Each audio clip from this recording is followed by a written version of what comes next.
everybody, I'm Sumanabi on Samarth Bharat YouTube channel, and I'm happy to say that many of you have given very good feedbacks about this video. About my previous videos. So ತುಂಬಾ ಮಂದಿ ನೀವು ನಮ್ಮ ಹಿಂದಿನ ವಿಡಿಯೋಸ್ಗಳ ಬಗ್ಗೆ ಉತ್ತಮ ರೀತಿಯ feedbacks ಕೊಡ್ತಾ ಇದ್ದೀರಾ ಹಾಗೂ ಹೇಳ್ತಾ ಇದ್ದೀರಾ ನಿಮಗೆ ಇದು ತುಂಬಾ ಹೆಲ್ಪ್ ಆಗ್ತಾ ಇದೆ ಅಂತ ಕೂಡ ಹೇಳ್ತಾ ಇದ್ದೀರಾ. So indeed we are very happy to help you in this pandemic post pandemic time, especially ನಮ್ಮ students who are preparing for KPSC and UPSC aspirants ನವರಿಗೆ ಸ್ಪೆಷಲ್ ಆಗಿ ಇದು ಸ್ವಲ್ಪ ಅವರ ಪರೀಕ್ಷಾ ತಯಾರಿಗೆ ಸ್ವಲ್ಪ ಇದು ಸಹಾಯ ಆಗಲಿ ಎಂಬ ಒಂದು ದೃಷ್ಟಿಯಿಂದ ಈ ಸೆಷನ್ಸ್ ಅನ್ನು ನಾವು ಹಮ್ಮಿಕೊಳ್ತಾ ಇದ್ದೇವೆ. ಸೊ ಎಂದಿನಾಗೆ ಇವತ್ತಿನ ಸೆಷನ್ಸ್ ಅಲ್ಲೂ ಕೂಡ ನಾನು ಆದಷ್ಟು ರೆಗ್ಯುಲರ್ ಆಗುವಂತ ಪ್ರಯತ್ನ ಖಂಡಿತ ಮಾಡ್ತಾ ಇದ್ದೇನೆ. ಸೊ ಇವತ್ತಿನ ಸೆಷನ್ ಅಲ್ಲೂ ಕೂಡ 10 ಪ್ರಮುಖ MCQs ಗಳನ್ನು ನಾವಿಲ್ಲಿ ಹಾಕೊಂಡಿದ್ದೇವೆ with various issues like Indian rhinoceros, Indian seismic zones ಅಂದ್ರೆ ಭೂಕಂಪ ವಲಯಗಳಿಗೆ ಸಂಬಂಧಿಸಿದ ಕೆಲವು ಪ್ರಶ್ನೆಗಳು, ಆಲ್ಫಾ ಆಂಟಿಟ್ರಿಪ್ಸಿನ್ ಅಂತ ಹೇಳುವಂತಹ ಒಂದು ಪ್ರೋಟೀನ್ ಮತ್ತು COVID-19 ಗೆ ಇರುವಂತಹ ಸಂಬಂಧ. ಸೊ ಇದು ಬೇರೆ ಬೇರೆ ಆಯಾಮಗಳಲ್ಲಿ ಇವತ್ತು ಪ್ರಶ್ನೆಗಳನ್ನು ನಾವು ಸಿದ್ಧಪಡಿಸಿದ್ದೇವೆ. Definitely more on current affairs and general knowledge. So ಇಷ್ಟು ಹೇಳ್ತಾ I think so we shall start a session.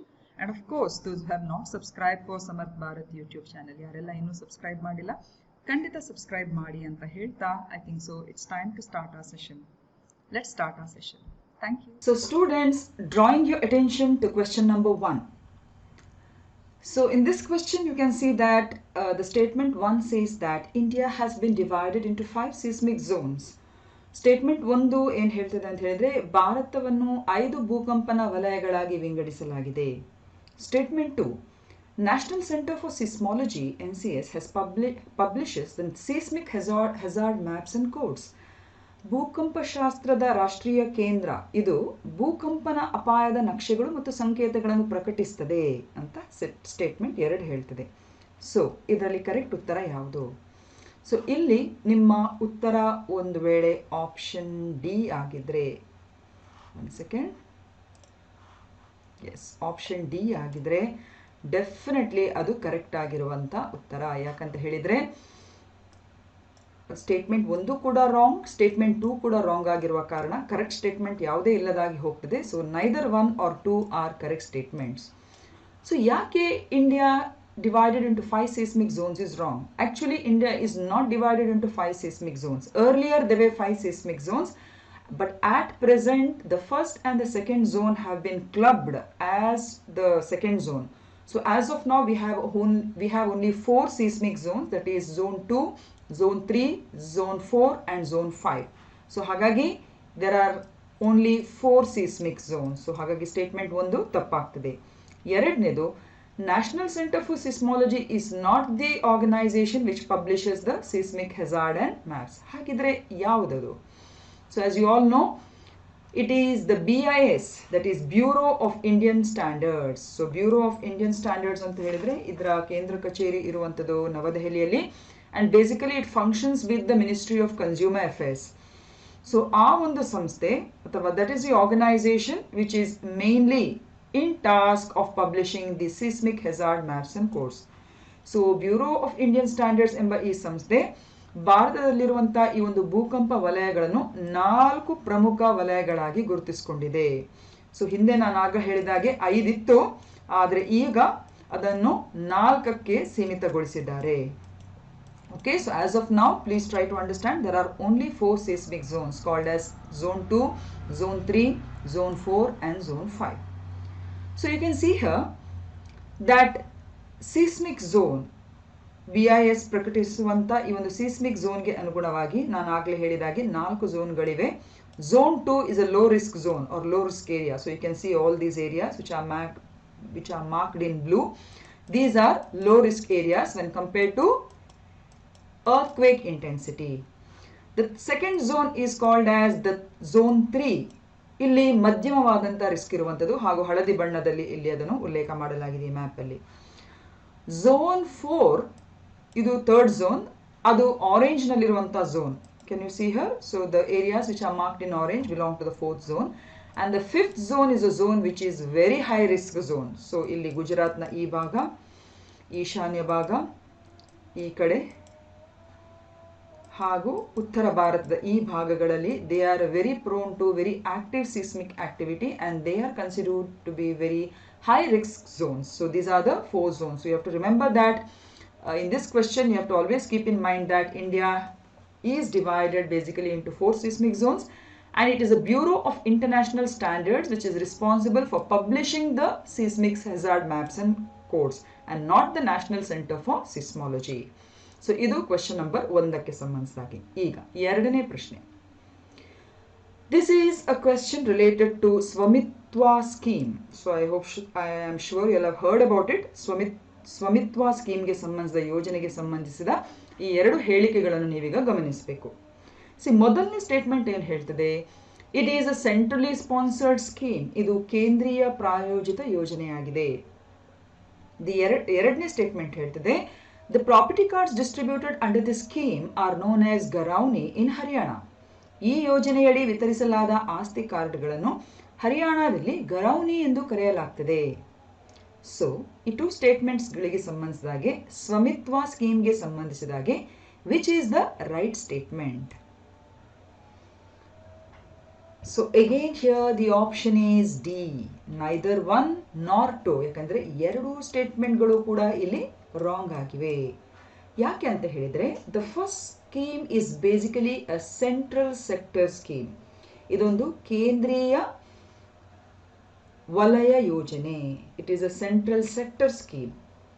Okay, so central sector scheme ಮತ್ತು ಸೆಂಟ್ರಲ್ ಸ್ಪಾನ್ಸರ್ಡ್ ಸ್ಕೀಮ್ಗೆ ಇರುವಂತಹ ವ್ಯತ್ಯಾಸ ಏನು ಅಂತ ಹೇಳಿ ಫಸ್ಟ್ ನಾವು ಅನಲೈಸ್ ಮಾಡಬೇಕು. ಸೆಂಟ್ರಲ್ ಸ್ಪಾನ್ಸರ್ಡ್ ಸ್ಕೀಮ್ ಅಂದ್ರೆ ಕೇಂದ್ರ ಪ್ರಾಯೋಜಿತ ಸ್ಕೀಮ್ಗಳು ಅಂತ ಹೇಳಿದ್ರೆ ಹೆಚ್ಚಾಗಿ ನೀವಿಲ್ಲಿ ನೋಡಿದ್ರೆ the funding will be both by the centre and state in a sharing basis in a predetermined ratio like 90:10, 70:30, 60:40. ಆ ಒಂದು ರೀತಿಯ ಒಂದು ಶೇರಿಂಗ್ ಬೇಸಿಸ್ ಮೇಲೆ ಈ ರೀತಿಯ ಫಂಡಿಂಗ್ ಅನ್ನು ಮಾಡ್ಕೊಂಡಿರ್ತಾರೆ ರಾಜ್ಯ ಮತ್ತು ಕೇಂದ್ರ.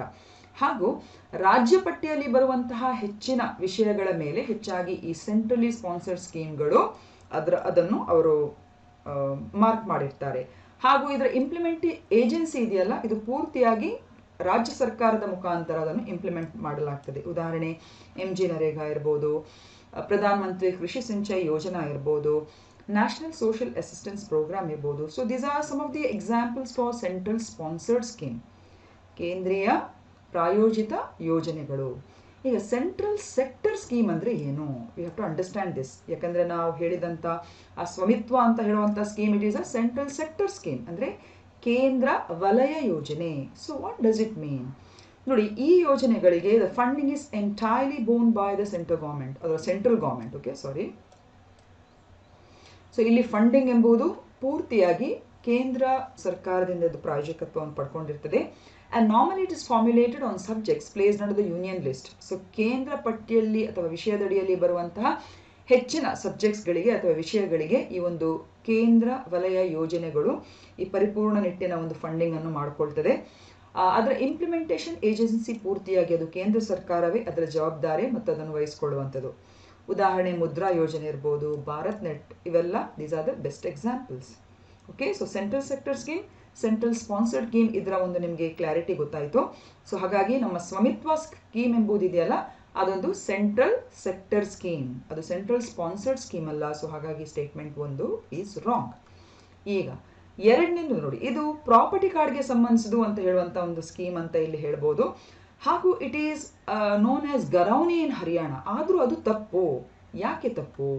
So first and foremost we should understand Svamitva ಸ್ಕೀಮ್ಗೆ ಸಂಬಂಧಿಸಿದ ಉದ್ದೇಶ ಏನು ಅಂತ ಹೇಳಿ ನಾವು ಫಸ್ಟ್ ಇಲ್ಲಿ ತಿಳ್ಕೊಂಡ್ಬಿಡುವ. ಓಕೆ, ಈಗ Svamitva scheme, as we already discussed, it's a central sector scheme. It is aimed at providing record of rights to the village household owners possessing houses in inhabited rural areas in the villages and the issuance of property cards to the property owners. Okay, so it is a central sector scheme. So ಈ ಸ್ಕೀಮ್ನ ಬಗ್ಗೆ ಹೆಚ್ಚುವರಿಯಾಗಿ ತಿಳ್ಕೊಬೇಕು ಅಂತ ಹೇಳಿದರೆ ಈ ಸ್ಕೀಮನ್ನು, so ಇಲ್ಲಿ ಕನ್ನಡದಲ್ಲೂ ಕೂಡ ನಾನು ಹಾಕಿದ್ದೇನೆ, ಹಳ್ಳಿಗಳಲ್ಲಿ ವಾಸಿಸುವ ಗ್ರಾಮೀಣ ಪ್ರದೇಶಗಳಲ್ಲಿ ಮನೆಗಳನ್ನು ಹೊಂದಿರುವ ಹಳ್ಳಿಯ ಮನೆಯ ಮಾಲೀಕರಿಗೆ ಹಕ್ಕುಗಳ ದಾಖಲೆಯನ್ನು ಒದಗಿಸುವುದು ಮತ್ತು ಆಸ್ತಿಯ ಮಾಲೀಕರಿಗೆ ಆಸ್ತಿ ಕಾರ್ಡುಗಳನ್ನು ನೀಡುವಂತ ಒಂದು ಪ್ರಮುಖ ಗುರಿ ಈ ಸ್ವಾಮಿತ್ವ ಅಂತ ಹೇಳುವಂತ ಈ ಸೆಂಟ್ರಲ್ ಸೆಕ್ಟರ್ ಯೋಜನೆ ಹೊಂದಿದೆ. Is it clear? ಸೊ ಹೇಳಿಕೆ 1 ಸರಿಯಾಗಿಲ್ಲ. ಯಾಕೆ ಹೇಳಿ? ಅದನ್ನು ನಾವು ಕೇಂದ್ರ ಪ್ರಾಯೋಜಿತ ಯೋಜನೆ ಅಂತ ಹೇಳಿ ಸ್ಟೇಟ್ಮೆಂಟ್ ಅಲ್ಲಿ ಹೇಳಿದ್ದೇವೆ. ಅದೊಂದು ಕೇಂದ್ರ ವಲಯ ಯೋಜನೆ. ಸೊ ಇದು ನಿಮಗೆ ಕ್ಲಾರಿಟಿ ಆಯಿತು. ಸ್ವಾಮಿತ್ವ ಏನ್ ಮಾಡ್ತಿದೆ ಅಂತ ಹೇಳುವುದು ನಿಮಗೆ ಇಲ್ಲಿ ಉದ್ದೇಶ ಅದ್ರದ್ದು ಗೊತ್ತಾಯಿತು. ಈಗ ಎರಡನೇದು ನೋಡಿದರೆ ಇದು ಸ್ಕೀಮ್ಗೆ 2020 ಇದು ಇಂಟ್ರೊಡ್ಯೂಸ್ ಆಗಿರುವಂಥ ಒಂದು ಸ್ಕೀಮ್, 2020ರಲ್ಲಿ ಇಂಟ್ರೊಡ್ಯೂಸ್ ಆಗಿರುವಂಥ ಸ್ಕೀಮ್. ಇದನ್ನು ಒಂದು ಪ್ರಾಯೋಗಿಕ ನಿಟ್ಟಿನಲ್ಲಿ the pilot phase of the scheme was implemented during 2020 and 21 in the states of Maharashtra, Karnataka, Haryana, Uttar Pradesh, Uttarakhand and Madhya Pradesh. Please remember this. ಈ ಒಂದು ಪ್ರಾಯೋಗಿಕ ಒಂದು ಅಂಶದಲ್ಲಿ ಈ ಯೋಜನೆಯನ್ನು ಸರಿಸುಮಾರು 6 ರಾಜ್ಯಗಳಲ್ಲಿ ಇದನ್ನು ಈಗಾಗಲೇ ಇಂಪ್ಲಿಮೆಂಟ್ ಮಾಡಿ ಆಗಿದೆ. Did you understand? ಅದು ಯಾವುದೆಲ್ಲ? ಮಹಾರಾಷ್ಟ್ರ, ಕರ್ನಾಟಕ, ಹರಿಯಾಣ, ಉತ್ತರ ಪ್ರದೇಶ್, ಉತ್ತರಾಖಂಡ್, ಮಧ್ಯಪ್ರದೇಶ್ ಹಾಗೂ ಪಂಜಾಬ್ ಮತ್ತು ರಾಜಸ್ಥಾನದ ಕೆಲವು ಗ್ರಾಮಗಳನ್ನು ಸೆಲೆಕ್ಟ್ ಮಾಡಿದ್ದಾರೆ. ಸೊ ಟೋಟಲ್ ರಾಜ್ಯಗಳು ಅಂತ ಹೇಳುವಾಗ ಇಲ್ಲಿ ಸೆಲೆಕ್ಷನ್ ಆಗಿರುವಂಥದ್ದು ಕೇವಲ 6 ಮಾತ್ರ. ಸೊ ಈ ಪ್ರಾಪರ್ಟಿ ಕಾರ್ಡ್ಸ್ ಅನ್ನು ಏನು ಸ್ವಾಮಿತ್ವದ ಅಡಿಯಲ್ಲಿ ಡಿಸ್ಟ್ರಿಬ್ಯೂಟ್ ಮಾಡ್ತಾರೆ, ಆ ಒಂದು ಸ್ಕೀಮನ್ನು ಈ 6 ರಾಜ್ಯಗಳಲ್ಲಿ ಬೇರೆ ಬೇರೆ ಹೆಸರಲ್ಲಿ ಕರೀತಾ ಇದ್ದಾರೆ. ಅಂದರೆ they name it under different, the scheme is named under different names. So ಹರಿಯಾಣದಲ್ಲಿ ಅದಕ್ಕೆ ಟೈಟಲ್ ಡೀಡ್ ಅಂತ ಹೇಳಿ ಕರೀತಾ ಇದ್ದಾರೆ. ಓಕೆ, ಕರ್ನಾಟಕದಲ್ಲಿ ನೋಡಿ ಈ ಪದ ನೋಡಿ, ರೂರಲ್ ಪ್ರಾಪರ್ಟಿ ಓನರ್ಶಿಪ್ ರೆಕಾರ್ಡ್ ಅಂತ ಹೇಳ್ತಾ ಇರ್ತಾರೆ. ಅಂದರೆ ಅದಕ್ಕೆ ಹೆಸರನ್ನು ಕೊಟ್ಟಿದ್ದಾರೆ, ಅಂದರೆ ಗ್ರಾಮೀಣ ಆಸ್ತಿ ಮಾಲೀಕತ್ವದ ದಾಖಲೆಗಳು. ಇದು ಕರ್ನಾಟಕದಲ್ಲಿ ಈ ರೀತಿಯಾಗಿ ಅದಕ್ಕೆ ಹೆಸರು ಕೊಟ್ಟಿದ್ದಾರೆ, ಸ್ವಾಮಿತ್ವ ಸ್ಕೀಮ್. ಸೊ ಸ್ವಾಮಿತ್ವ ಅಂತ ಹೇಳುವಂಥ ಹೆಸರು ಅಂಬ್ರೆಲ್ಲಾ ಟರ್ಮ್, ಅದು ಅರ್ಥ ಆಯ್ತಲ್ಲ, ಎಲ್ಲ ಒಂದು ಮೇನ್ ಆಗಿರುವಂಥ ಒಂದು ಕಾಮನ್ ಹೆಸರು. ಆದರೆ ಆಯಾಯ ರಾಜ್ಯ ಅದರದೇ ಆದ ಒಂದು ಹೆಸರನ್ನು ಅದಕ್ಕೆ ಇಟ್ಟಿದೆ. ಅಧಿಕಾರ್ ಅಭಿಲೇಖ್ ಅಂತ ಹೇಳಿ ಮಧ್ಯಪ್ರದೇಶ ಅವರು ಇಟ್ಟಿದ್ದಾರೆ, ಸನ್ನದ್ ಅಂತ ಹೇಳಿ ಮಹಾರಾಷ್ಟ್ರದವರು ಇಟ್ಟಿದ್ದಾರೆ, ಸ್ವಾಮಿತ್ವ ಅಭಿಲೇಖ್ ಅಂತ ಹೇಳಿ ಉತ್ತರಾಖಂಡಲ್ಲಿ ಇಟ್ಟಿದ್ದಾರೆ, ಹಾಗೂ ಗರೌನಿ ಅಂತ ಹೇಳಿದ್ರೆ ಉತ್ತರ ಪ್ರದೇಶದವರು ಇಟ್ಟಿದ್ದಾರೆ. ಸೊ ನಮ್ಮ ಸ್ಟೇಟ್ಮೆಂಟ್ 2 ಅಲ್ಲಿ ಏನು ಹೇಳಿದ್ದೇವೆ ನಾವು? ಗರೌನಿ ಅಂತ ಹೇಳಿದ್ರೆ ಹರಿಯಾಣ ಅಂತ ಹೇಳಿದ್ದೇವೆ. ಹರಿಯಾಣದಲ್ಲಿ ಏನು ಹೆಸರಿಟ್ಟಿದ್ದಾರೆ? ಟೈಟಲ್ ಡೀಡ್ ಅಂತ ಇಲ್ಲಿ ಹೆಸರಿಟ್ಟಿದ್ದಾರೆ. They have named it as, one second, they have named it as title deed. Did you understand? ಗರೌನಿಯಲ್ಲಿ ಹರಿಯಾಣದಲ್ಲಿ ಟೈಟಲ್ ಡೀಡ್ ಅಂತ ಹೇಳಿದ್ದಾರೆ. ಹಾಗಿದ್ರೆ ಗರೌನಿಯಲ್ಲಿ ಏನಂತ ಗರೌನಿ ಉತ್ತರ ಪ್ರದೇಶದಲ್ಲಿ ಇಟ್ಟಂತ ಹೆಸರು. ಸೊ ಹಾಗಾಗಿ ಈ ಎರಡೂ ಸ್ಟೇಟ್ಮೆಂಟ್ಗಳು ಆ ನಿಟ್ಟಿನಲ್ಲಿ ತಪ್ಪಾಗಿದೆ. So option D is a right answer.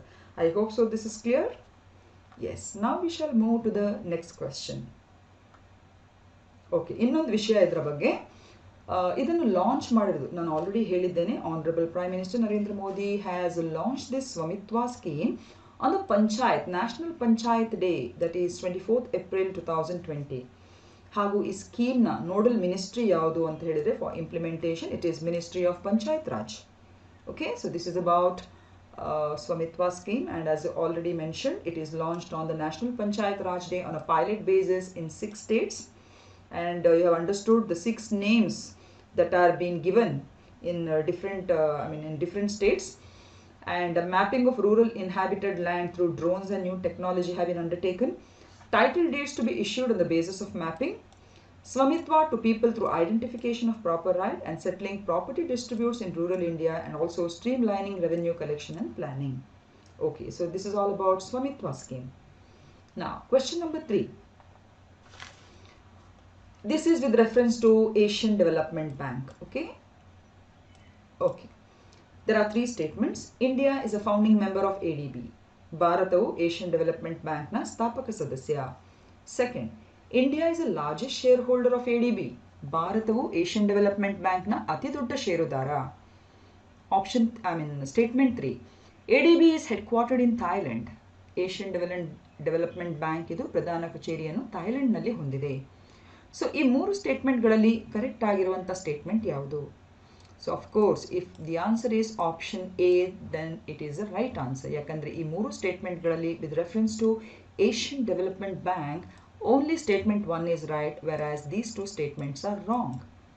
Okay, so of course India is a founding member of ADB, and India is not the largest shareholder. It is one among the shareholder, but it is not the largest shareholder. And ADB is headquartered not in Thailand but in Philippines. That is there in the next chart. You can see here the next slide. So Asian Development Bank, it is a regional development bank. It is established in 1966. ಇದೊಂದು ಪ್ರಾದೇಶಿಕ ಅಭಿವೃದ್ಧಿ bank. ಇದನ್ನು 1966ರಲ್ಲಿ establish ಮಾಡಿದ್ದಾರೆ. It has 68 members, 68 ಮೆಂಬರ್ಗಳನ್ನು ಒಳಗೊಂಡಂಥ ಈ ಬ್ಯಾಂಕ್ಗೆ ಭಾರತವು ಕೂಡ ಒಂದು ಸ್ಥಾಪಕ ಸದಸ್ಯ. ಹಾಗಾಗಿ ಸ್ಟೇಟ್ಮೆಂಟ್ 1 ಕರೆಕ್ಟ್ ಆಗಿದೆ. 49 are from within Asia and Pacific, and 19 are from outside. So it aims to promote social and economic development in Asia and Pacific. So Asia ಮತ್ತು ಪೆಸಿಫಿಕ್ ದೇಶಗಳಲ್ಲಿ ಸಾಮಾಜಿಕ ಮತ್ತು ಆರ್ಥಿಕ ಅಭಿವೃದ್ಧಿಯನ್ನು ಉತ್ತಮಗೊಳಿಸಲಿಕ್ಕೆ ಈ ಬ್ಯಾಂಕ್ನ ಒಂದು ಪ್ರಮುಖ ಉದ್ದೇಶ.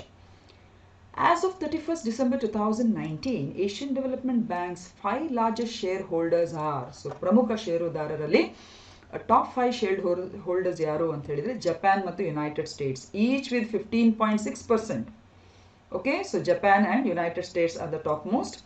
Second means first ಇವರಿಬ್ಬರಾದ್ರೆ second place goes to people of China, that is 6.4%, and ಮೂರನೇ ಸ್ಥಾನದಲ್ಲಿ ಇಂಡಿಯಾ ಇದೆ with 6.3% of the total shares. And then you have Australia. So ಆ ನಿಟ್ಟಿನಲ್ಲಿ ನೋಡಿದ್ರೆ statement 2 is definitely not correct. And the ADB bank is headquartered in Manila, Philippines, not in Thailand. So statement 3 also is not correct. So you can just go through it and see here. So these two statements are wrong, and that's why only option A is right. Now, question number 4. Operation Samudra Setu was launched by India to deliver medicines to the COVID-19 affected countries. COVID-19 ಪೀಡಿತ ದೇಶಗಳಿಗೆ ಔಷಧಿಗಳನ್ನು ತಲುಪಿಸಲು operation ಸಮುದ್ರ ಸೇತುವನ್ನು ಭಾರತ ಪ್ರಾರಂಭಿಸಿತು. The second statement.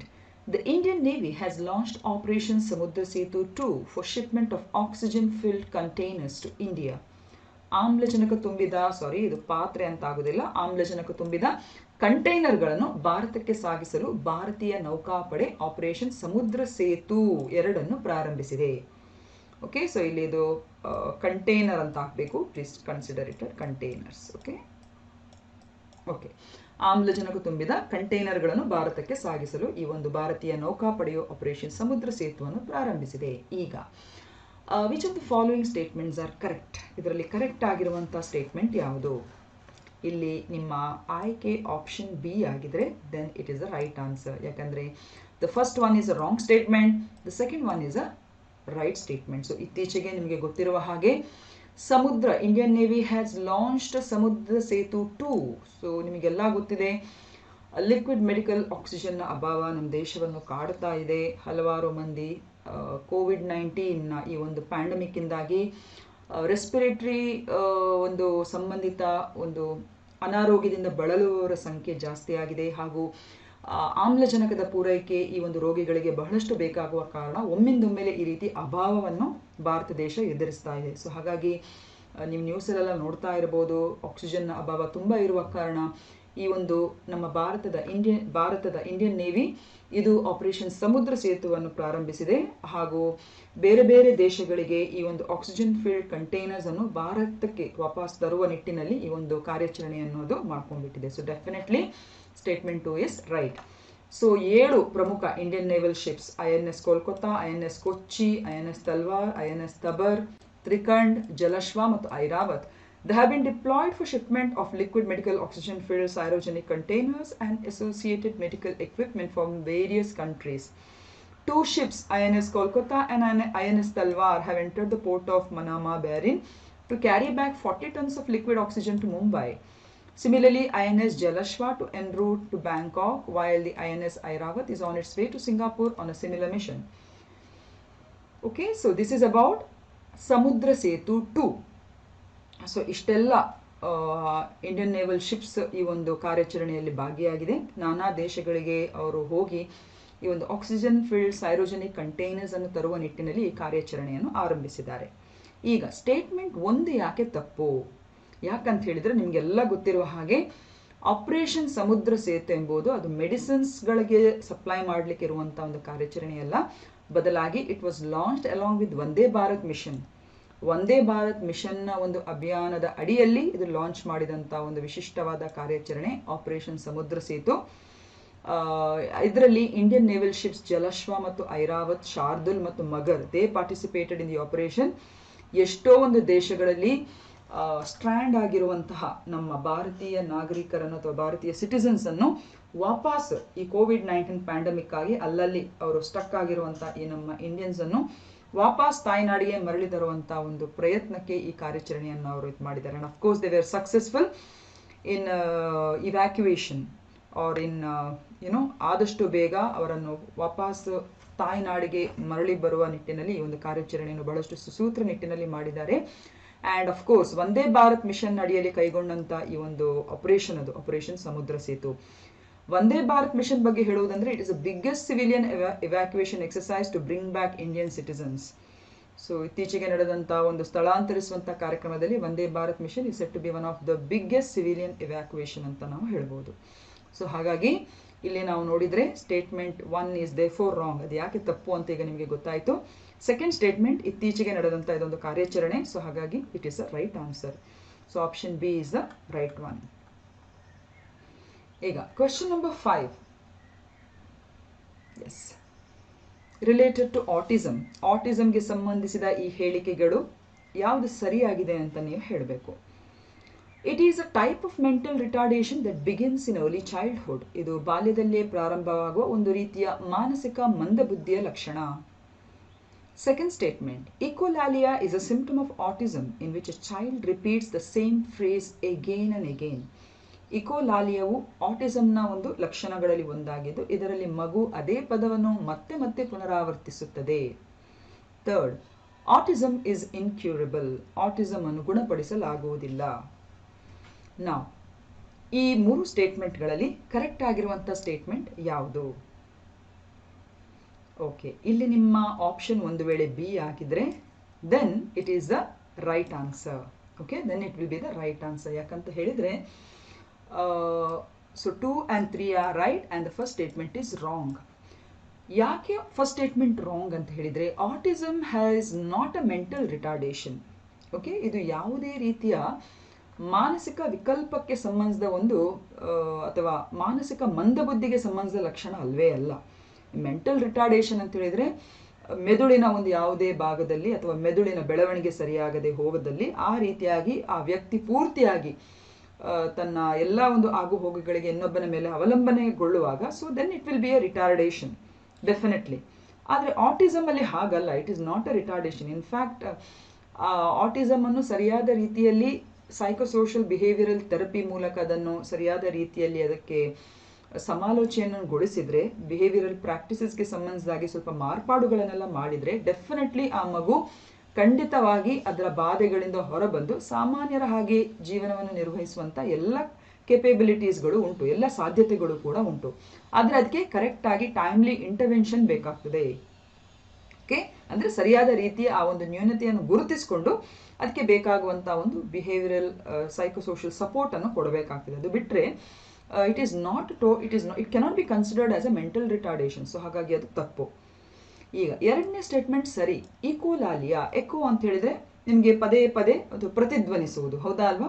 ಅದೇ ರೀತಿ ಈ autism ಲಕ್ಷಣಕ್ಕೆ ಗುರಿಯಾಗುವಂಥ ಮಕ್ಕಳು ಹೆಚ್ಚಾಗಿದ್ದು ಬಾಲ್ಯದಲ್ಲೇ ಸರಿಸುಮಾರು 3 ವರ್ಷಗಳ ನಂತರ ಈ ಒಂದು ಲಕ್ಷಣಗಳೆಲ್ಲ ಆ ಮಗುವಿನಲ್ಲಿ ಕಾಣಬಹುದು. ಆಟಿಸಮ್ ಒಂದು ವೇಳೆ ಇದ್ದರೆ ADHD ಇರ್ಬೋದು, ಎಕೋಲಾಲಿಯಾ ಇರ್ಬೋದು. ಸೊ ಎಕೋಲಾಲಿಯಾ ಅಂದರೆ it is one of the characteristics or one of the symptoms. ಇಲ್ಲಿ ಮಗು ಒಂದೇ ಪದವನ್ನು ಪದೇ ಪದೇ ಬಳಸುವಂಥದ್ದು ಅಥವಾ ಒಂದೇ ಆಕ್ಟಿವಿಟಿಯನ್ನು ಪುನಃ ಮಾಡಿಸ್ಕೊಳ್ಳುವಂಥದ್ದು, ಇವೆಲ್ಲ ಹೆಚ್ಚಾಗಿ ಆಟಿಸಮ್ನ ಲಕ್ಷಣ. Echolalia also is one of the symptom of autism. Okay, echolalia ಅಂತ ಹೇಳಿದ್ರೆ ಹೇಳಿದನ್ನೇ ಮತ್ತೆ ಮತ್ತೆ ಅದನ್ನು ರಿಪೀಟ್ ಮಾಡ್ತಾ ಹೇಳ್ತಾನೆ ಇರೋದು. ನೀವೇನಾದರೂ ಪ್ರಶ್ನೆ ಕೇಳಿದ್ರೆ ಆ ಪ್ರಶ್ನೆಯನ್ನು ಪುನಃ ಆ ಮಗು ಅದೇ ಪ್ರಶ್ನೆಯನ್ನು ಕೇಳೋದು, ಉತ್ತರ ಕೊಡುವ ಬದಲು ಆ ಪ್ರಶ್ನೆಯನ್ನೇ ಹೇಳೋದು. ಸೊ ಈ ರೀತಿಯ ಒಂದು ಸಿಂಪ್ಟಮ್ಸ್ಗಳನ್ನೆಲ್ಲ ನಾವು ಕಾಣ್ಬೋದು. So definitely it is one of the symptom of autism. Autism is incurable. ಅದೊಂದು ರೋಗ ಅಂತಲ್ಲ, ಹಾಗದನ್ನು ಗುಣಪಡಿಸಲಾಗುವುದಿಲ್ಲ ಅಂತಲ್ಲ. ಡೆಫಿನೆಟ್ ಆಗಿ ಆ ಲಕ್ಷಣಗಳನ್ನು ನಾವು ಸರಿಯಾದ ರೀತಿಯಲ್ಲಿ ಇಂಟರ್ವೆನ್ಷನ್ ಮೂಲಕ ಅದನ್ನು ಸರಿಪಡಿಸಬಹುದು. ಸೊ ಇನ್ಕ್ಯೂರಬಲ್ ಅಂತ ಹೇಳಿದ್ರೆ definitely it cannot be cured as such, but timely intervention can definitely help. So ಹಾಗಾಗಿ both 2 and 3 statements are right. So ಇಲ್ಲಿ ನಾವು ನೋಡ್ಬೋದು autism can be defined as a complex neuro behavioural condition. ಇದೊಂದು ಸಂಕೀರ್ಣ ನರವರ್ತನೆಗೆ ಸಂಬಂಧಿಸಿದ ಒಂದು ಸ್ಥಿತಿ which has problems with language and communication skills. So ಆಟಿಸಮ್ನ ಈ ಲಕ್ಷಣಗಳಿರುವಂಥ ಆಟಿಸಮ್ ಒಂದು ರೋಗ ಅಂತ ನಮಗೆ ಹೇಳಿಕ್ಕೆ ಬರೋದಿಲ್ಲ. ಇಂತಹ ಒಂದು ನರವರ್ತನೆಯ ಸ್ಥಿತಿಯಲ್ಲಿರುವಂತಹ ಒಂದು ಮಕ್ಕಳಲ್ಲಿ ಹೆಚ್ಚಾಗಿ ಭಾಷೆ ಹಾಗೂ ಸಂವಹನ ಕಲೆಗಳಿಗೆ ಸಂಬಂಧಿಸಿದ ಒಂದು ಲೋಪದೋಷಗಳು ಕಾಣಬಹುದು. And it also causes a person to have repetitive and rigid behaviour. ಪದೇ ಪದೇ ಹೇಳಿದನ್ನೇ ಹೇಳೋದು ಮತ್ತು ಸ್ವಲ್ಪ ಮೊಂಡು ಬುದ್ಧಿ ಮಾಡ್ಕೊಳ್ಳುವಂಥದ್ದು, ಹಠ ಅಂತ ನಾವೇನು ಹೇಳ್ತೇವೆ ನೋಡಿ, ಆ ರೀತಿಯಾಗಿ ಮಾಡ್ಕೊಳ್ಳುವಂಥ ಸಾಧ್ಯತೆಗಳು ಸ್ವಲ್ಪ ಜಾಸ್ತಿ ಆಗಿರ್ತದೆ. So basically it is not mental retardation. ಯಾಕಂತ ಹೇಳಿದರೆ ಆಟಿಸಮ್ ಅಲ್ಲಿರುವಂಥ ಎಷ್ಟೋ ಮಕ್ಕಳು ಅಥವಾ ಎಷ್ಟೋ ವ್ಯಕ್ತಿಗಳು they excel very well in spheres like art, music, writing, etc. ಆಟಿಸಮ್ನಲ್ಲಿ ಬಳಲುವಂಥ ಎಷ್ಟೋ ಮೇಧಾವಿ ಆಗಿ ಆನಂತರ ಅವರು ರೂಪುಗೊಳ್ಳುವಂಥ ಸಾಧ್ಯತೆಗಳಿವೆ. So basically it is not a mental retardation. So statement 1 is definitely not correct. So it's a complex brain development disability which makes itself visible during the first 3 years of a person's life. So ಹೆಚ್ಚಾಗಿ ಮಗುವಿಗೆ 2.5-3 ವರ್ಷದ ಅವಧಿಯಲ್ಲಿ ಈ ಒಂದು ದೋಷವನ್ನು ನಮಗೆ ಕಂಡು ಹಿಡಿಯಲಿಕ್ಕೆ ಸಾಧ್ಯ ಆಗ್ತದೆ. ಸೊ ಇದರಲ್ಲಿ ಮುಖ್ಯ ಯಾವುದು ಅಂತ ಹೇಳಿದ್ರೆ ಇಕೋಲಾಲಿಯಾ, ಆಮೇಲೆ ಫೇಲಿಂಗ್ ಟು ರೆಸ್ಪಾಂಡ್, ಹೇಳಿದ ಕೂಡಲೇ ರಿಯಾಕ್ಟ್ ಮಾಡಲಿಕ್ಕೆ ಅವರು ಫೇಲ್ ಆಗುವಂಥದ್ದು, ರೆಪಿಟೇಟಿವ್ ಮೂಮೆಂಟ್ಸ್ಗಳು, ಹಿಂದೆ ಮುಂದೆ ಅಲ್ಲಾಡುವಂಥದ್ದು ಅಥವಾ ಫ್ಲಿಕರಿಂಗ್ ಫಿಂಗರ್ಸ್ ಮತ್ತು ADHD ಲಕ್ಷಣಗಳು ಕಾಣುವಂಥದ್ದು ಅವರಲ್ಲಿ, ಇವೆಲ್ಲ ಸ್ವಲ್ಪ ಹೆಚ್ಚಾಗಿ ಕಾಣ್ತದೆ. ಮತ್ತೆ over or under sensitivity to sensory stimuli such as sound, smell, colours or light, ಅದು ಕೂಡ ಇರ್ತದೆ.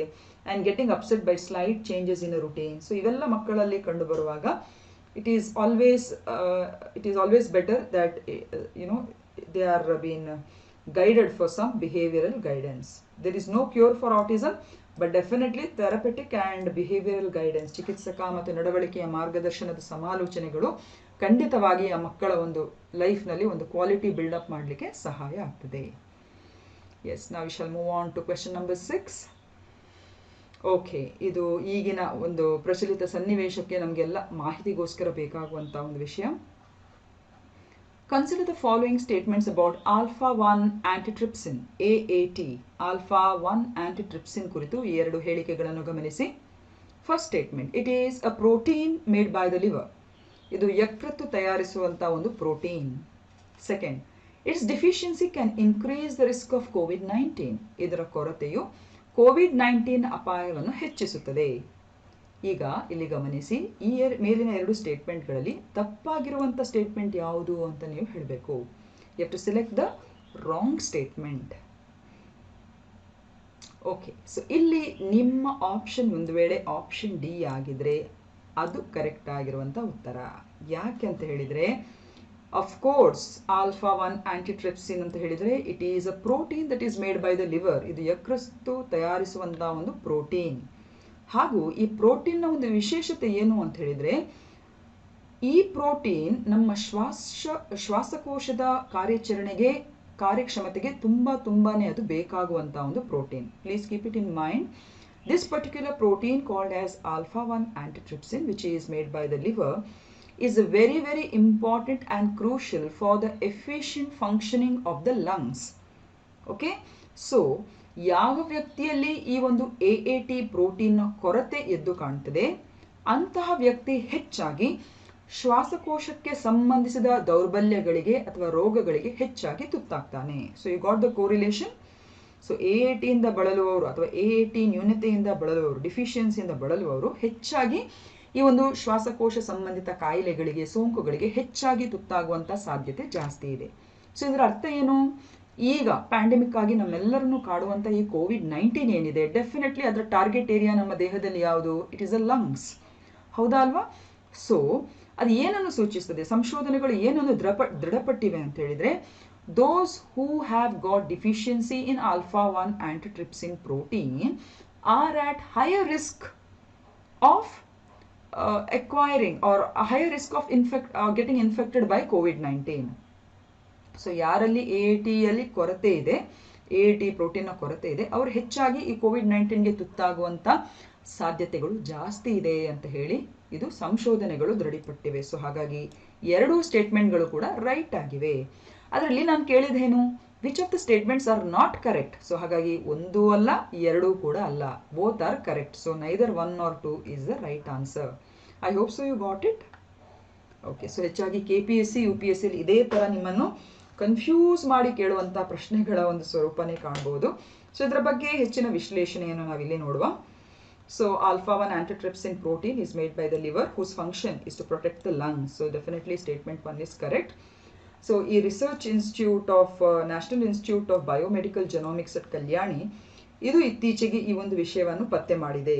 ಸೊ ಯಾರಲ್ಲಿ ಡಿಫಿಷಿಯನ್ಸಿ ಆಫ್ AAT ಇದೆ ಅವರು ರ್ಯಾಪಿಡ್ COVID-19ನ ಒಂದು ಅವರ ಸೋಂಕಿಗೆ ತುತ್ತಾಗುವಂಥ ಸಾಧ್ಯತೆಗಳು ಜಾಸ್ತಿ ಇದೆ. ಅದಲ್ಲದೆ ಈ ಕೋವಿಡ್ ಅದೇ ಈ ಒಂದು AAT ಪ್ರೋಟೀನ್ ಇದೆಯಲ್ಲ, ಅದು ನಮ್ಮ ದೇಹದಲ್ಲಿ ಸರಿಸುಮಾರು 100 ರಿಂದ 300 ಮಿಲಿಗ್ರಾಮ್ ಪರ್ ಡೆಸಿಲೀಟರ್ ಇರಬೇಕಾಗ್ತದೆ. Did you understand? ಸೊ ಆದರೆ ಯಾವ ಮನುಷ್ಯನಿಗೆ 80 ಹಾಗೂ ಅದಕ್ಕಿಂತ ಕಡಿಮೆ ಇದೆ, then they have a higher risk of lung disease. So definitely COVID-19 ಕೂಡ ತುತ್ತಾಗುವಂತ ಸಾಧ್ಯತೆಗಳು ಇಲ್ಲಿ ಜಾಸ್ತಿ ಆಗ್ತದೆ. So there is a correlation between AAT and the higher risk of a person getting infected with COVID-19. Okay, question number 7.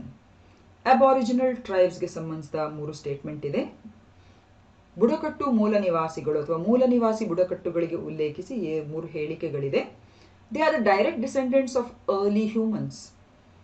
ಇವರು ಪ್ರಾಚೀನ ಮನುಷ್ಯರ ನೇರ ಪೂರ್ವಜರು ಅಲ್ಲ, ಪ್ರಾಚೀನ ಮನುಷ್ಯರು ಇವರ ನೇರ ಪೂರ್ವಜರು ಅಂತ ಆಗ್ಬೇಕಾಯ್ತಾ? ಪ್ಲೀಸ್ ರೆಕ್ಟಿಫೈ ದಿಸ್, ಇದು ಆಚೆ ಈಚೆ ಆಗಿದೆ. ಪ್ರಾಚೀನ ಮನುಷ್ಯರು ಇವರ ಅಂದ್ರೆ ಈ ಮೂಲ ನಿವಾಸಿ ಬುಡಕಟ್ಟುಗಳ ನೇರ ಪೂರ್ವಜರು. Second statement, Sentinelese tribes are the largest tribal community in India. Sentinelese ಬುಡಕಟ್ಟು ಜನಾಂಗದವರು ಭಾರತದ ಅತಿ ದೊಡ್ಡ ಬುಡಕಟ್ಟು ಸಮುದಾಯ. Third, Onge and Jarawa are aboriginal tribes. Onge ಮತ್ತು ಜರವಾಗಳು ಮೂಲ ನಿವಾಸಿ ಬುಡಕಟ್ಟು ಜನಾಂಗದವರು. ಸಿ 3 ಸ್ಟೇಟ್ಮೆಂಟ್ಗಳಿಗೆ ಗಮನಿಸಿದಾಗೆ which is the right statement? So ಇಲ್ಲಿ ನಿಮ್ಮ ಸ್ಟೇಟ್ಮೆಂಟ್ 1 ಮತ್ತು 3 ಆದ್ರೆ ಅಂದ್ರೆ first statement and the third statement, they are the right statement and the second one is wrong. Okay, so first statement aboriginal tribes, ಬುಡಕಟ್ಟು ಮೂಲ ನಿವಾಸಿಗಳು ಅಂತ ಹೇಳಿದ್ರೆ ಇವರು ಇನ್ನೂ ಕೂಡ ಸಾಮಾನ್ಯ ಒಂದು ನಾಗರಿಕ ಜೀವನಕ್ಕೆ ಇನ್ನೂ ಕೂಡ ಸಮೀಕರಣಗೊಳ್ಳದಂತಹ ಬುಡಕಟ್ಟು ಸಮೂಹಗಳು. ಸೊ ಅಂಥವುಗಳನ್ನು ಅಬ್ಆರಿಜಿನಲ್ ಟ್ರೈಬ್ಸ್ ಅಂತ ಹೇಳುವಂಥದ್ದು. ಹಾಗೂ ಇವರು ನಮ್ಮ ಪ್ರಾಚೀನ ಮನುಷ್ಯರಿಗೆ ನೇರವಾಗಿ ಅಥವಾ ನೇರ ಪೂರ್ವಜರು ಅಂತ ಹೇಳ್ಬೋದು, ಇವರ ನೇರ ಪೂರ್ವಜರು ಅಂತ ಹೇಳ್ಬೋದು. ಅಂದ್ರೆ ಎಲ್ಲೂ ಕೂಡ ಅವರು ಅಂತರ್ವರ್ಣೀಕರಣಗಳಿಗೆಲ್ಲಲ್ಲಿ ಅವಕಾಶ ಅವರಲ್ಲಿ ಆಗಿಲ್ಲ ಅವರ ಸಮುದಾಯದಲ್ಲಿ. ಹಾಗಾಗಿ they are the pure direct descendants of early humans ಅಂತ ನಾವು ಕನ್ಸಿಡರ್ ಮಾಡಬಹುದು. ಎರಡನೇ ಸ್ಟೇಟ್ಮೆಂಟ್ ಇಸ್ ರಾಂಗ್. ಸೆಂಟಿಲಿನೇಸ್ ನಮ್ಮ ದೇಶದ ದೊಡ್ಡ ಬುಡಕಟ್ಟು ಸಮೂಹ ಅಲ್ವೇ ಅಲ್ಲ. ಇನ್ಫ್ಯಾಕ್ಟ್ ನಮ್ಮ ದೇಶದ ಬಹಳಷ್ಟು ಸಣ್ಣ ಪ್ರಮಾಣದ ಒಂದು ಬುಡಕಟ್ಟು ಸಮೂಹ ಅಂತ ಹೇಳಿದ್ರೆ ಸೆಂಟಿಲಿನೇಸ್. Okay, and Onge and Jarawa ಅವರು ಕೂಡ, ಓಂಗೆ, ಜರವಾ, ಸೆಂಟಿಲಿನೇಸ್ ಇವರೆಲ್ಲ ಅಂಡಮಾನ್ ಮತ್ತು ನಿಕೋಬಾರ್ ದ್ವೀಪ ಸಮೂಹದಲ್ಲಿ ಇರುವಂತಹ ಬುಡಕಟ್ಟು ಸಮೂಹಗಳು. And they are aboriginal tribes. ಇದನ್ನು ನಾವಿಷ್ಟು ನೆನ್ಪಿಟ್ಕೊಳ್ಬೇಕು. Okay, so definitely Onge and Jarawas are also aboriginal tribes of Andaman and Nicobar islands. ಈಗ ಸೊ ಅಂಡಮಾನ್ ಅಂಡ್ ನಿಕೋಬಾರ್ಗೆ ಸಂಬಂಧಿಸಿದ ಇತರ ಬುಡಕಟ್ಟು ಸಮೂಹಗಳಂತ ಹೇಳಿದ್ರೆ ಗ್ರೇಟ್ ಅಂಡಮಾನೀಸ್, ಸೆಂಟಿಲಿನೀಸ್, ಜಾರವಾ, ಓಂಗೆ, ಶೋಂಪೇನ್. ಸೊ 5 ಇದಾವೆ. ಸೊ ಇವರೆಲ್ಲರೂ ಕೂಡ ಅಬಾರಿಜಿನಲ್ ಟ್ರೈಬ್ಸೇ ಅಂಡಮಾನ್ ಅಂಡ್ ನಿಕೋಬಾರ್ಗೆ ಸಂಬಂಧಿಸಿದಾಗೆ. ಓಕೆ, ಅದಲ್ಲದೆ ಇನ್ನೊಂದು ವಿಷಯ, ಸೆಂಟಿಲಿನೀಸ್, ಈಗ ಸೆಕೆಂಡ್ ಸ್ಟೇಟ್ಮೆಂಟ್ ಅಲ್ಲಿ ನಾವೇನು ಹೇಳಿದ್ದೇವೆ, ಸೆಂಟಿಲಿನೀಸ್ ನಮ್ಮ ದೇಶಕ್ಕೆ ಸಂಬಂಧಿಸಿದ ಅತಿ ದೊಡ್ಡ ಬುಡಕಟ್ಟು ಸಮೂಹ. It is entirely wrong. In fact Sentinelese people ಅಂತ ಹೇಳಿದ್ರೆ they are the very smallest community. ಹಾಗಿದ್ರೆ ದೊಡ್ಡ ಬುಡಕಟ್ಟು ಸಮೂಹ, ಬೃಹತ್ ಆಗಿರುವಂತಹ ಬುಡಕಟ್ಟು ಸಮೂಹ ಯಾವ ನಮ್ಮ ದೇಶಕ್ಕೆ ಅಂತ ಹೇಳಿದ್ರೆ ಇಟ್ ಈಸ್ ದ ಬಿಲ್ಲರು ಅಂತ ಹೇಳುವಂಥದ್ದು. ಮುಖ್ಯವಾಗಿ ಇವರು ಛತ್ತೀಸ್ಗಢ, ಗುಜರಾತ್, ಮಧ್ಯಪ್ರದೇಶದಲ್ಲಿ ಹೆಚ್ಚಾಗಿ ಇವರನ್ನು ಕಾಣಬಹುದು. ಸಣ್ಣ ಪ್ರಮಾಣದಲ್ಲಿ ಕರ್ನಾಟಕ, ಮಹಾರಾಷ್ಟ್ರ, ಆಂಧ್ರ ಪ್ರದೇಶ್ ಇಲ್ಲೂ ಕೂಡ ಕಾಣಬಹುದು. Mainly they are in Madhya Pradesh, Rajasthan, Gujarat. So bills are the largest tribal groups as per the 2011 census. Okay, earlier it was Gonds, GONDS, 2001 census ಪ್ರಕಾರ, but now the Bills are the largest tribal group. ಇದೊಂದು ಸೆಂಟಿಲಿನೀಸ್ ಅವರಿಗೆ ಸಂಬಂಧಿಸಿದ ಒಂದು file photo ಇದೆ ನೋಡಿ, ಎಷ್ಟು ಇನ್ನೂ ಕೂಡ ಪ್ರಿಮಿಟಿವ್ ಆಗಿ ಇದ್ದಾರೆ. So this is about the Sentinelese. Okay, question number 8. Which of the following birds are migratory in nature and fly to India every year? ಈ ಕೆಳಗಿನ ಯಾವ ಪಕ್ಷಿಗಳು ವಲಸೆ ಹೋಗಿ ಪ್ರತಿ ವರ್ಷ ಭಾರತಕ್ಕೆ ಮರಳಿ ಹಾರುತ್ತವೆ? ಅಂದ್ರೆ ವಾಪಸ್ ಮರಳಿ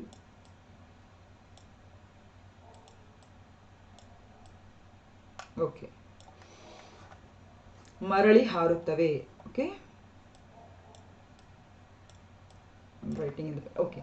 ಸೊ ಇದು ಯಾವುದು? ವೈಟ್ ಸ್ಟಾಕ್, ಫಾರೆಸ್ಟ್ ವೆಗಾಲ್, ಸಾರಸ್ ಕ್ರೇನ್, ರೋಸಿ ಸ್ಟಾರ್ಲಿಂಗ್ ಅಂತ ಇದೆ. ಸೊ ಇಲ್ಲಿ 4 ಬರ್ಡ್ಸ್ಗಳಿವೆ. ಸೊ ಇದರಲ್ಲಿ ವಲಸೆ ಹಕ್ಕಿಗಳು ಯಾವೆಲ್ಲ ಪುನಃ ವಾಪಸ್ ಬೇರೆ ದೇಶದಿಂದ ನಮ್ಮ ದೇಶಕ್ಕೆ ವಾಪಸ್ಸು ವಲಸೆ ಬಂದು ನಮ್ಮ ದೇಶಕ್ಕೆ ವಾಪಸ್ ಹಾರುವಂಥ ಈ ಹಕ್ಕಿಗಳು ಯಾವುದೆಲ್ಲ? ಸೊ ಇಲ್ಲಿ ಕರೆಕ್ಟಾಗಿ ನೀವು ಕೋಡನ್ನು ಆಯ್ಕೆ ಮಾಡ್ಕೊಬೇಕು.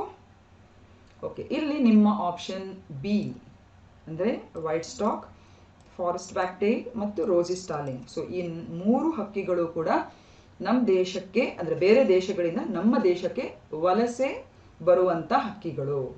ಆದರೆ ಸಾರಸ್ ಕ್ರೇನ್ ಇಸ್ ರಾಂಗ್. ಯಾಕಂದರೆ ಆ ಹಕ್ಕಿ ಎಂಬುದು ನಮ್ಮ ದೇಶಕ್ಕೆ ಸ್ಥಳೀಯವಾಗಿರುವಂಥ ಹಕ್ಕಿ. ಇದಕ್ಕೆ ತುಂಬ ಹಾರ್ಲಿಕ್ಕೂ ಕೂಡ ಆಗೋದಿಲ್ಲ. ಇನ್ಫ್ಯಾಕ್ಟ್ ನಮ್ಮ ದೇಶಕ್ಕೆ ಸಂಬಂಧಿಸಿದ ದೊಡ್ಡ ಹಕ್ಕಿ ಅದು. It's the biggest bird when it comes to India. ಹಾಗೂ ಇದು ಉತ್ತರ ಪ್ರದೇಶದ ರಾಜ್ಯ ಪಕ್ಷಿ. Sarus crane is a state bird of Uttar Pradesh.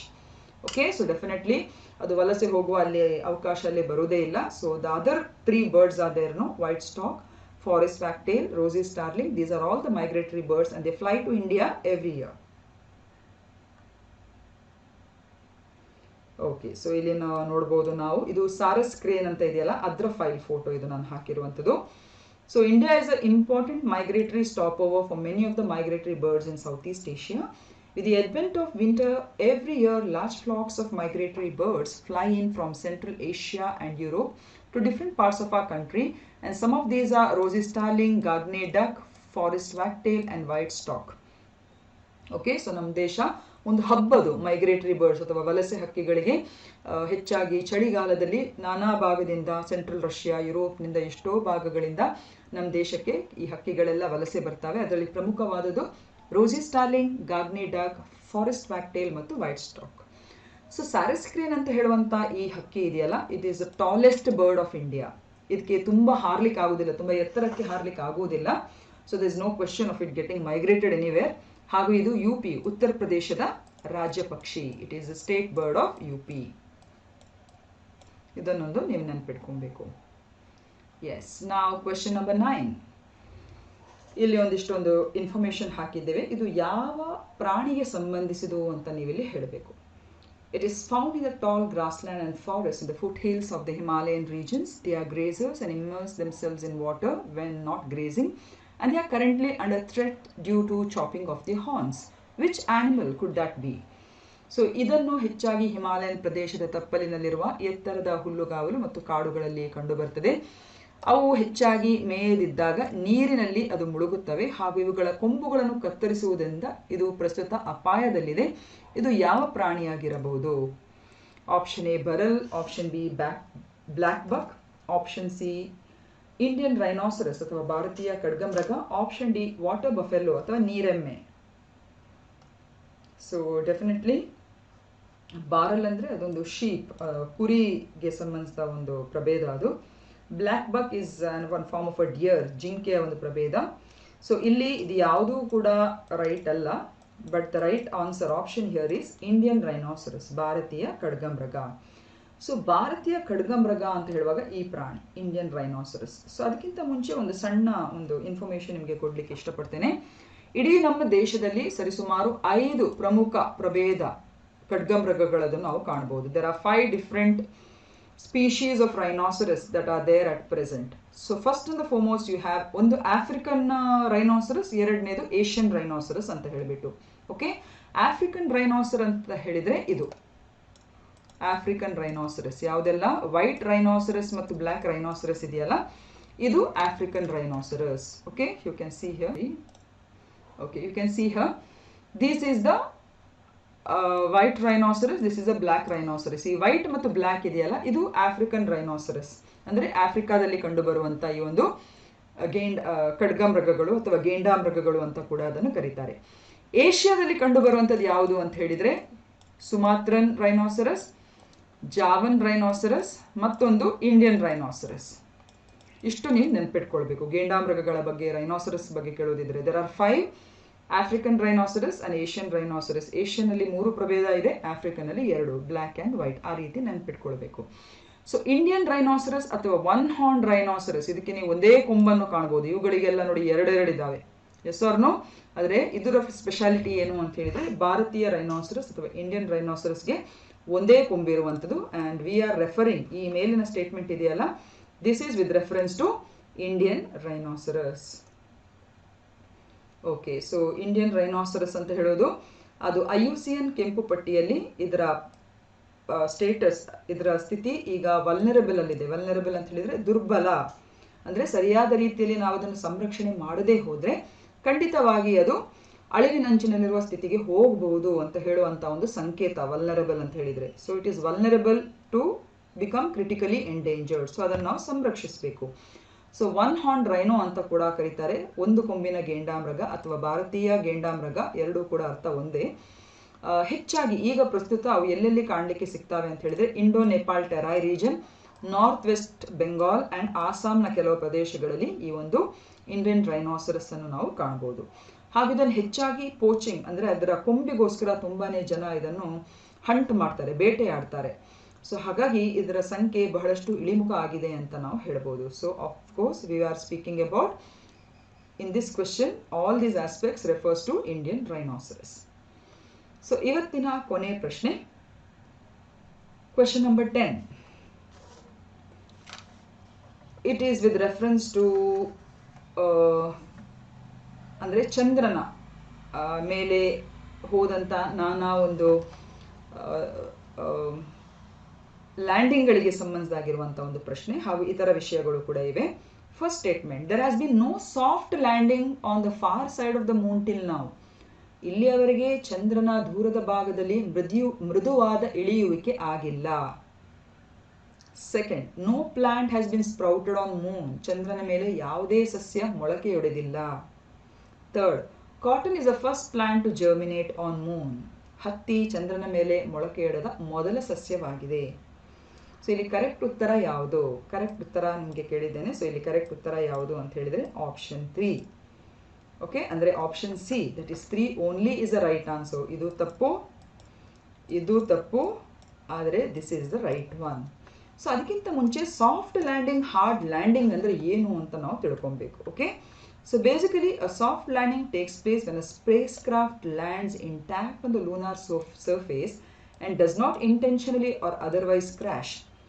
So soft landing ಅಂತ ಹೇಳಿದ್ರೆ ಯಾವಾಗ ಒಂದು ಉಪಗ್ರಹ ಅಥವಾ ಏನು ಸ್ಪೇಸ್ ಕ್ರಾಫ್ಟ್ ಏನಿದೆ ನೀಟಾಗಿ ಡಿಸ್ಟರ್ಬೆನ್ಸ್ ಇಲ್ಲದೆ ಯಾವಾಗ ಚಂದ್ರನ ಮೇಲ್ಭಾಗದಲ್ಲಿ ಅದು ಲ್ಯಾಂಡ್ ಮಾಡ್ತದೆ, ಆಗ ಅದಕ್ಕೆ ಸಾಫ್ಟ್ ಲ್ಯಾಂಡಿಂಗ್ ಅಂತ ಹೇಳುವಂಥದ್ದು. ಹಾರ್ಡ್ ಲ್ಯಾಂಡಿಂಗ್ ಅಂತ ಹೇಳಿದ್ರೆ ಆ ಸ್ಪೇಸ್ ಕ್ರಾಫ್ಟ್ ಒಂದು ಸ್ವಲ್ಪ ಹಾರ್ಡ್ ಆಗಿ ಅಂದ್ರೆ ಸ್ವಲ್ಪ ಸ್ಟ್ರಾಂಗರ್ ಆಗಿ ಲ್ಯಾಂಡ್ ಮಾಡಿ ಕೆಲವೊಮ್ಮೆ ಅದು ಕ್ರ್ಯಾಶ್ ಆಗಿ ಬಿಡ್ತದೆ. ಈಗ ಚಂದ್ರಯಾನ್ 2 ಅಲ್ಲಿ ಆಗಿರುವಂಥದ್ದು. It attempted for soft landing but it couldn't. Yes or no? So ಹಾಗೆ ಅದೊಂದು ಸ್ವಲ್ಪ ಫೇಲಿಯರ್ ಆಗ್ಲಿಕ್ಕೆ ಕಾರಣ ಅದಾಯಿತು. So soft landing is very important for a spacecraft. So first statement ಏನ್ ಹೇಳ್ತಾರೆ, there has been no soft landing till ನಾವು on the far side of the moon till ನಾವು ಅಂತ ಹೇಳ್ತಾರೆ. ಅದು ತಪ್ಪು.